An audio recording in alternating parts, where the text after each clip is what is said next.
So this is my patient who presented to me with difficulty with nose breathing. So he used to breathe with mouth while sleeping. So what we observed after endoscopy is he had a big adenoids behind his nose which was obstructing the nose, so he was not able to breathe properly for long. কি অসুবিধা হতো বলো? আমার নিঃশ্বাস নিতে অসুবিধা হচ্ছে।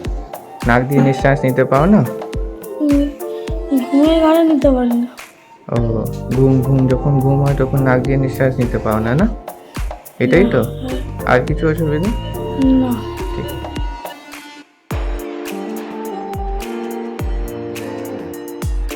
এখন কেমন আছো?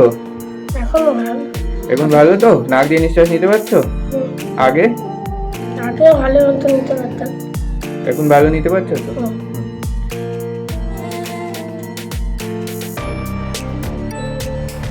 And now that patient has been operated for adenoidectomy along with tonsillectomy.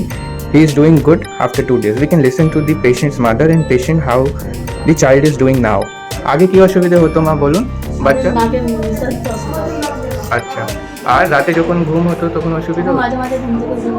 ঘুম থেকে উঠে পড়তো। That means patient was having so much of obstruction that the oxygen was decreasing, and due to that decreased oxygen his sleep was getting obstructed. আগে তোমার কি অসুবিধা ছিল বলো Kosala?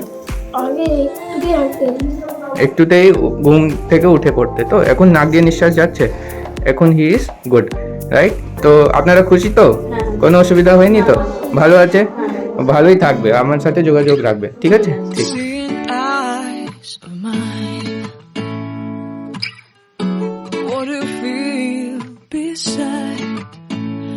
Don't know where we're